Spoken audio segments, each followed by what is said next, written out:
कहानी की शुरुआत रूस की मशहूर बैले डांसर डोमिनिका एगोरोवा से होती है। वह बचपन से ही डांस करती आ रही है और अपनी बीमार माँ की देखभाल कर रही है। एक दिन वह अपनी माँ को केयर टेकर के पास छोड़कर काम पर चली जाती है। वह अलग अलग लोगों से मिलती है, जिसमें उसका अंकल इवान भी शामिल है, जो रसिया की विदेशी खुफिया एजेंसी में काम करता है। मुलाकात के दौरान दिमित्री हॉफ नाम का एक आदमी डोमिनिका के साथ फोटो खिंचवाने के लिए कहता है और उसे इस तरह से छूता है कि वह असहज हो जाती है। बाद में जब डोमिनिका डांस कर रही होती है तो उसका पार्टनर गलती से जंप करता है, जिससे उसका पैर टूट जाता है। उसे तुरंत सर्जरी के लिए अस्पताल जाना पड़ता है। उसके बाद हम मॉस्को में काम करने वाले CIA एजेंट नेट नैश से मिलते हैं। एक दिन उसे गोर्की पार्क में किसी महत्वपूर्ण व्यक्ति से मिलना होता है, लेकिन पुलिस वहां आकर उसे चौंका देती है। नेट तुरंत जमीन पर गोली चलाकर शोर मचाता है। इससे उसका फ्रेंड मार्बल बिना पकड़े भाग जाता है, लेकिन नेट पुलिस द्वारा पकड़ा जाता है। उसे अमेरिकी दूतावास ले जाया जाता है, जहां उसका फ्रेंड मौजूद होता है। बॉस उसे बताते हैं कि मार्बल सुरक्षित है, लेकिन जो कुछ हुआ उसके कारण नेट को अगले दिन वापस अमेरिका जाना पड़ता है। इवान जनरल व्लादिमीर कैसी होए से मिलने जाता है, जो SVR चलाते हैं। वे उसे गोर्की पार्क में नेट की किसी से मुलाकात का वीडियो दिखाते हैं। वे ज्यादातर उस व्यक्ति में रुचि रखते हैं जिसे वे नहीं जानते। फिर कहानी डोमिनिका पर वापस आती है। वह एक अस्पताल में जागती है और पाती है कि उसका पैर धातु के फ्रेम में फंसाया गया है। वह वास्तव में दुख महसूस करती है, क्योंकि वह जानती है कि वह अब और नृत्य नहीं कर सकती। समय बीतता है, लेकिन डोमिनिका को अभी भी चलने के लिए छड़ी की जरूरत है। एक दिन उसके अंकल इवान डोमिनिका से मिलने आते हैं। वह उसे बताता है कि उन्होंने उसका काम करने के लिए किसी और को ढूंढ लिया है, इसलिए उसके थिएटर वाले अब उसे काम नहीं देंगे। वह उसकी हेल्प करने की पेशकश करता है और उसे जानने के लिए उसके पास आने के लिए कहता है। वह उसे एक पैकेज देता है, जिसमें उसके पुराने नृत्य साथी और उसकी नौकरी छीनने वाले नए व्यक्ति की प्राइवेट तस्वीरें हैं। फोटो के साथ रिकॉर्डिंग से पता चलता है कि उसके साथी ने ही उसे दुर्घटना का कारण बनाया, ताकि उसकी गर्लफ्रेंड उसकी जगह ले सके। यह जानने के बाद डोमिनिका मदद के लिए अपने चाचा के पास जाती है। वह उसकी हेल्प करने के लिए सहमत होता है, लेकिन केवल तभी जब वह एहसान वापस करे। SVR को पहले के दिमित्री से गैंगस्टर के बारे में अधिक जानकारी प्राप्त करने में रुचि है, इसलिए वह डोमिनिका से उससे फ्रेंडशिप करने और अपने स्त्री आकर्षण का उपयोग करके उसका विश्वास जीतने के लिए कहता है। हालांकि हिचकिचाती डोमिनिका के पास कोई और विकल्प नहीं है, क्योंकि उसकी माँ के हॉस्पिटल की फीस बहुत अधिक है। उस रात डोमिनिका होटल में जाती है, जहां दिमित्री पहले से मौजूद रहता है और ड्रिंक ऑर्डर करती है, ताकि वह उसकी नजर में आ सके। जैसा कि उसने उम्मीद की थी, दिमित्री उसके पास आता है और पूछता है कि वह उसकी कैसे हेल्प कर सकता है। वह अपनी इच्छा व्यक्त करती है, एक बार फिर से खास, और वे दिमित्री के गार्ड को बाहर छोड़कर एक निजी कमरे में चले जाते हैं। थोड़ी देर बाद वह उसे कपड़े उतारने के लिए कहता है और तुरंत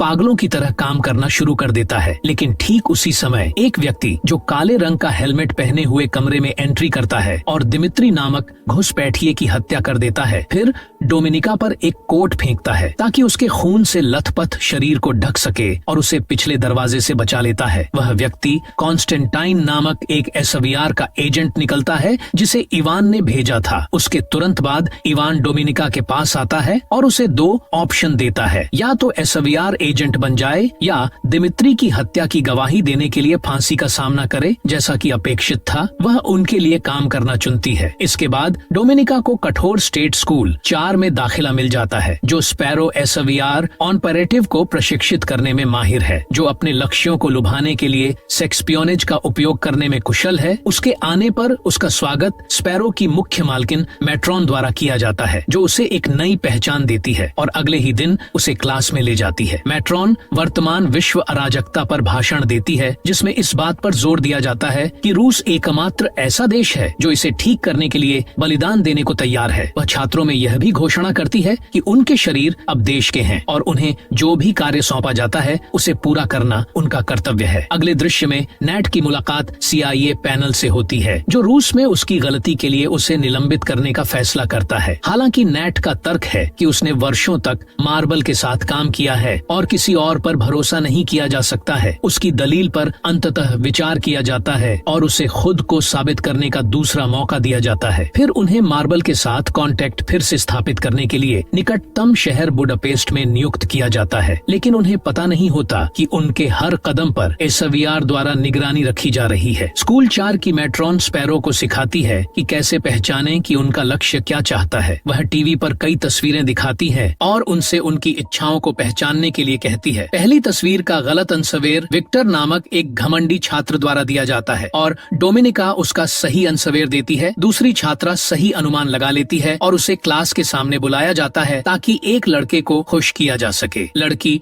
घुटनों के बल बैठ जाती है, लेकिन वह ऐसा करने में असमर्थ है। अगले दिन छात्रों को सैनिकों की एक टुकड़ी का स्वागत करने के लिए कहा जाता है जो हाल ही में युद्ध से लौटे हैं। डोमिनिका एक युवक को चुनती है और उसे एक प्राइवेट रूम में ले जाती है जहां वह बाद में उसे खुश करती है। प्रदर्शन को मैट्रन और अन्य छात्रों द्वारा देखा जाता है। मैट्रन डोमिनिका के प्रदर्शन पर टिप्पणी करती है और कहती है कि उसकी तकनीक अच्छी थी, लेकिन उसने अभी भी खुद को समर्पित करना नहीं सीखा है। फिर डोमिनिका कक्षा के बाद शॉवर ले रही होती है, तभी विक्टर पीछे से आता है और उस पर हमला करने की कोशिश करता है। हालांकि वह बहादुरी से खुद को उसे पानी के नल से मारकर बचाती है। घटना एक बड़ा हंगामा खड़ा करती है और जनरल व्लादिमीर खुद जांच करने के लिए स्कूल पहुंचता है। वह डोमिनिका से पूछता है कि उसने ऐसा क्यों किया, जिस पर वह जवाब देती है कि वह देश की सेवा करती है, अपने साथी छात्रों की नहीं। डोमिनिका फिर मैट्रन के सवाल का जवाब देती है कि उसे सत्ता चाहिए। यह व्लादिमीर को प्रभावित करता है, इसलिए वह उसे बुडापेस्ट में एक मिशन पर नियुक्त करता है। उसका काम नैट का विश्वास हासिल करके मार्बल की पहचान का खुलासा करना है। वह मिशन के लिए सहमति जताते हुए डोमिनिका बुडापेस्ट की यात्रा करती है और साथी स्पैरो मार्टा के साथ एसवीआर स्टेशन चीफ मैक्सिम विएवी की देखरेख में आवाज साझा करती है। फिर वह नेट का पीछा करना शुरू करती है और उसी स्विमिंग पूल में जाती है जहां वह अक्सर जाता है। वह जानबूझकर उससे टकराती है और दूतावास के लिए अनुवादक होने का नाटक करते हुए थोड़ी देर बात करती है। अगले दिन डोमिनिका स्विमिंग पूल की ओर जाती है, लेकिन नेट को वहां नहीं पाती है। इसके अलावा उसे पता चलता है कि उसकी आईडी गायब है। यह पता चलता है कि नेट को पहले से ही पता चल गया है कि वह एक रूसी जासूस है जो मार्बल की पहचान उजागर करने की कोशिश कर रही है। वह अपने ऑफिसर को इसकी सूचना देता है और उसकी क्षमता को पहचानता है। यह सुनकर उसके वरिष्ठ उसे डोमिनिका के करीब जाने की अनुमति देते हैं ताकि बाद में अधिक जानकारी जुटाई जा सके। डोमिनिका दूतावास का दौरा करती है और मार्टा को स्टेफनी बासा नामक एक अमेरिकी राजनीतिज्ञ से बात करते हुए पाती है। कुछ ही देर बाद नेट डोमिनिका के पास पहुंचता है और उसकी आईडी लेने की बात कबूल करता है। पूल से यह महसूस करने पर कि वह उसके मिशन के बारे में जानता है, वह अपने असली इरादों का खुलासा करती है। फिर दोनों के बीच एक छोटी सी बातचीत होती है और अगले दिन डिनर के लिए मिलने के लिए सहमत होते हैं। डोमिनिका अपने अपार्टमेंट में वापस आती है और मार्टा के रूम की तलाशी लेती है, जहां उसे पता चलता है कि मार्टा को अगले दिन काम के बाद स्टेफनी से गोपनीय जानकारी खरीदने का काम सौंपा गया है। वह स्टेशन चीफ मैक्स का पीछा करते हुए बार में जाती है और उसे मॉस्को में एक अच्छी रिपोर्ट भेजकर उसे और समय देने का अनुरोध करती है ताकि वह ऐसा कर सके। डोमिनिका उसे मारने के लिए उकसाती है। अब जब उसकी हरकत कैमरे में कैद हो जाती है तो वह उसे एक बेहतर रिपोर्ट के पास भेजने के लिए ब्लैकमेल करती है, अन्यथा वह उसे पुलिस के हवाले कर देगी। इस बीच नैट उसका रेस्टोरेंट में इंतजार कर रहा है, लेकिन जब वह लंबे समय तक नहीं आती है तो वह रेस्टोरेंट से निकल जाता है। डोमिनिका उसके पीछे उसके घर जाती है। वह दरवाजे की घंटी बजाती है और वह उसे चुपके से अंदर आने देता है। नैट घबराहट में पूछता है कि उसने उसके घर का पता कैसे लगाया। फिर डोमिनिका टीवी का वॉल्यूम बढ़ा देती है ताकि उसे गोर्की पार्क में क्या हुआ इस बारे में पूछने से पहले उसकी आवाज न सुनी जा सके। जवाब मिलने के बाद वह उसे किश करती है, लेकिन वह उसे बीच में ही रोक देता है और अगले दिन घर जाने के लिए कहता है। डोमिनिका की इवान से अप्रत्याशित रूप से मुलाकात होती है, जो नेट के साथ उसकी प्रगति की जांच करना चाहता है। अधिक समय पाने के लिए वह झूठ बोलती है और उसे बताती है कि वह मार्टा के साथ स्टेफनी के मामले पर भी काम कर रही है, लेकिन इसके लिए उसे अतिरिक्त धन की आवश्यकता होगी। इवान इस पर विचार करता है और अपना कोट लेते हुए अभी के लिए जाने का फैसला करता है। डोमिनिका उसके पासपोर्ट की जांच करती है ताकि उस पर बाद में खुफिया जानकारी जुटा सके। उस शाम डोमिनिका घर लौटती है और मार्टा के बेजान शरीर को बाथटब में देखती है। इससे पहले कि वह समझ पाती कि क्या हुआ, कॉन्स्टेंटाइन पीछे से आता है और उसकी गर्दन पकड़ लेता है और फिर वार्निंग देता है कि ऐसा ही होता है जो रहस्य साझा करते हैं। इस बीच नेट वरिष्ठ अधिकारियों को मार्बल के नए संदेश के बारे में बताता है, जो पुष्टि करता है कि डोमिनिका एक चिद्दिया है। हालांकि उसके वरिष्ठ अधिकारी उसे एक खतरे के रूप में देखते हैं। नेट का मानना है कि वह अभी भी भर्ती योग्य है। अगली शाम वह डोमिनिका को उसके अपार्टमेंट में लाता है और बताता है कि वह उसकी असली पहचान जानता है। डोमिनिका बदले में अपनी स्टोरी बताती है, इस बात पर जोर देते हुए कि उसकी एकमात्र चिंता उसकी माँ की सुरक्षा है। नेट फिर उसे डबल एजेंट बनने का ऑफर देता है, बदले में उसे सुरक्षा देने का वादा करता है। इस पर विचार करने के बाद डोमिनिका पूछती है कि क्या वह उस पर भरोसा कर सकती है। वह उसे आश्वासन देता है कि वह कर सकती है और दोनों सुबह अंतरंग हो जाते हैं। डोमिनिका नेट के वरिष्ठ अधिकारियों से मिलती है जो उसकी विश्वसनीयता का आकलन करने के लिए उसे झूठ डिटेक्टर परीक्षण के अधीन करते हैं। जब वह परीक्षण पास करती है तो वह पैसे मांगती है और दावा करती है कि वह स्टेफनी बासा से उस जानकारी को खरीद सकती है। अगले दिन डोमिनिका स्टेफनी से मिलने और लेन देन को अंजाम देने के लिए मैक्सिम के साथ लंदन जाती है। वह एक होटल के कमरे में रुकती है, जिसे सीआई स्टेफनी के होटल में पहुंचने के कुछ समय बाद ही डोमिनिका उसके पास पहुंचती है और दावा करती है और कहती है कि उसे मार्टा ने भेजा है। जब स्टेफनी को यकीन हो जाता है कि वह उसे डिब्बा सौंप देगी, डोमिनिका डिस्क को प्रमाणित करने का दिखावा करती है, लेकिन वास्तव में वह उन्हें नकली डिस्क से बदल देती है। सौदे के बाद स्टेफनी को पता चलता है कि अमेरिकी खुफिया एजेंट उसकी निगरानी कर रहे हैं। घबराहट की स्थिति में वह पैसे कचरे में फेंक देती है और सड़क पार करने की कोशिश करती है, लेकिन दुर्भाग्य से वह एक ट्रक की चपेट में आ जाती है, जिससे मौके पर ही उसकी डेथ जाती है। पूरी घटना को देखते हुए रूसी एजेंट मानते हैं कि उनके मिशन के साथ समझौता किया गया है। उन्हें यह भी संदेह है कि डोमिनिका और मैक्सिम ही वे थे जिन्होंने अमेरिकियों को सूचना दी थी, इसलिए दोनों को उनके आगमन पर मास्को लौटने का आदेश दिया जाता है। इवान डिस्क जब्त कर लेता है और डोमिनिका और मैक्सिम दोनों को पकड़ लेता है। उनके निर्दोष होने के विरोध के बावजूद वे कई दिनों तक भयानक यातना सहते हैं और मैक्सिम को मार दिया जाता है। हालांकि डोमिनिका अमेरिकियों के साथ भागीदारी से इनकार करने पर अड़ी रहती है। आखिरकार इवान उस पर विश्वास करना शुरू कर देता है और उसे वापस जाने की अनुमति देता है। बुडापेस्ट में मार्बल की पहचान निकालने के अपने मूल मिशन को पूरा करने के लिए नेट के साथ फिर से मिलने पर डोमिनिका उसके साथ उसके घर पर एक रोमांटिक शाम का आनंद लेती है। हालांकि आधी रात को वह जाग जाती है और देखती है कि कॉन्स्टेंटाइन मार्बल की पहचान प्राप्त करने के लिए नेट को यातना दे रहा है। पहले तो डोमिनिका कॉन्स्टेंटाइन से सहमत होने का नाटक करती है और नेट को चोट पहुंचाने में उसकी मदद करती है, लेकिन जब वह ध्यान नहीं दे रहा होता है तो वह उस पर हमला करती है ताकि नेट बच सके। वे कॉन्स्टेंटाइन के खिलाफ सेना में शामिल हो जाते हैं और उसे हरा देते हैं, लेकिन वे दोनों बुरी तरह से घायल हो जाते हैं। डोमिनिका अस्पताल में जागती है और जनरल व्लादिमीर उससे अचानक मुलाकात करते हैं। वह एक्सेप्ट करता है कि ईएएस मोल मार्बल रूस के भ्रष्टाचार से धोखा महसूस कर रहा है जब उसकी पत्नी को इलाज नहीं मिल पा रहा था। व्लादिमीर डोमिनिका से कहता है कि वह उसके राज उजागर करके उसकी जगह ले सकती है। पहले तो डोमिनिका को लगता है कि यह पागलपन है, लेकिन इसके बारे में सोचने के बाद वह सहमत हो जाती है और रूसी राजदूत से बात करके उन्हें बताती है कि वह जानती है कि जासूस कौन है। वह केवल तभी बताएगी कि वह व्यक्ति कौन है जब वह मुक्त हो जाएगी। वे हवाई अड्डे पर मिलने की योजना बनाते हैं। व्यापार करने के लिए नेट को डोमिनिका के साथ जाना पड़ता है, यह जांचने के लिए कि क्या वह व्यक्ति गद्दार है। वह वास्तव में दुखी है क्योंकि उसे लगता है कि डोमिनिका ने उसे धोखा दिया है, लेकिन फिर कुछ अप्रत्याशित होता है। रूसी गद्दार को लाते हैं और यह डोमिनिका का अंकल इवान है जो उसे हर चीज के लिए दोषी ठहराता है। यहाँ तक कि लंदन में जो कुछ भी हुआ उसके लिए भी नेट हैरान है और सुनिश्चित करता है कि इवान जासूस है। जब वे अदला बदली करते हैं तो रूसी स्नाइपर इवान को गोली मारता है, लेकिन हेलीकॉप्टर वहाँ से निकल जाता है। अंत में वह जनरल व्लादिमीर के साथ एक समारोह में है जहाँ वह सम्मानित हो रही है। अब वह अपनी माँ के साथ खुश है, जैसा कि वह हमेशा चाहती थी, और कहानी यही समाप्त हो जाती है। Thanks for watching.